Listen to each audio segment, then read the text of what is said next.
ஒரு அண்மை செய்தி. மீத்தேன் ஹைட்ரோ கார்பன் திட்டங்களுக்கு அனுமதி அளித்த முதலமைச்சர் தான் போலி விவசாயி என இபிஎஸ் பதிலடி கொடுத்திருக்கிறார். கூடுதல் விவரங்களோடு இணைகிறார் செய்தியாளர் ராஜேஷ். வணக்கம் ராஜேஷ், விவரங்கள்.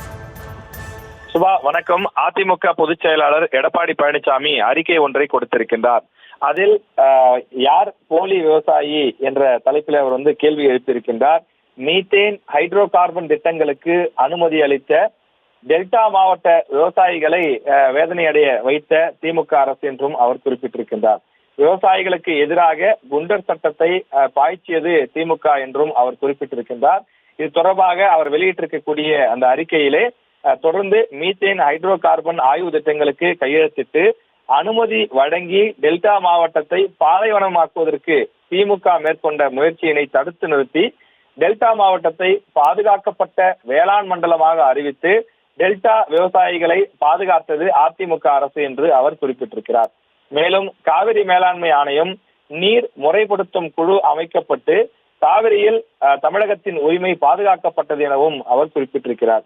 மேட்டூரில் காவிரியின் உபரி நீர் நீரேற்று பாசனம் மூலமாக நீரேற்றப்பட்டு கால்வாய்கள் மூலமாக வறண்ட 100 ஏரிகளுக்கு நீர் நிரப்பப்பட்டு பிறகு சரபங்கா நதியில் கலக்கக்கூடிய இந்த திட்டத்தின் பணிகள் அதிமுக ஆட்சியில்தான் சுமார் 75% முடிவடைந்த நிலையில் ஏற்பட்ட ஆட்சி மாற்றத்தின் காரணமாக சுமார் 50 மாதங்களுக்கு பிறகு முடிவடைந்த நிலையில் இன்னும் அது முழுமையடையாமல் தான் அந்த திட்டம் இருக்கிறது என்ற ஒரு குற்றச்சாட்டையும் அவர் முன்வைத்திருக்கின்றார்.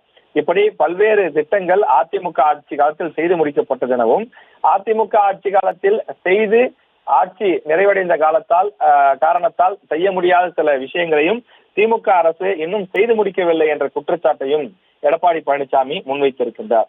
தலைவாசலில் கரும்பு தோட்டத்தில் தொடர்ந்து கான்கிரீட் சாலை போடப்பட்டது என தொடர்ந்து விமர்சனத்தை முன்வைத்திருக்கக்கூடிய இபிஎஸ் தொடர்ந்து எனது குடும்பம் விவசாய குடும்பம் என்றும் இபிஎஸ் குறிப்பிட்டிருக்கிறார். நான் ஒரு விவசாயி என்பதை பெருமையாக கூறுவதோடு இன்றும் விவசாய பணிகளில் ஈடுபட்டு வருகின்றேன், விவசாயிகளுடைய கஷ்டங்களை முழுமையாக அறிந்தவன் என்றும் இபிஎஸ் தன்னுடைய அறிக்கையில குறிப்பிட்டிருக்கிறார். மேலும் முதலமைச்சர் மு க ஸ்டாலின் அவர்களையும் தமிழக மக்களையும் சீர்தூக்கி பார்த்து மக்கள் விரோத திமுக ஆட்சியை தொடர்ந்து விவசாயிகளுடைய அந்த கவலை போக்கக்கூடிய வகையிலே செயல்பட வேண்டும் எனவும் அவர் வலியுறுத்தி கேட்டுக்கொள்வதாக குறிப்பிட்டிருக்கிறார்.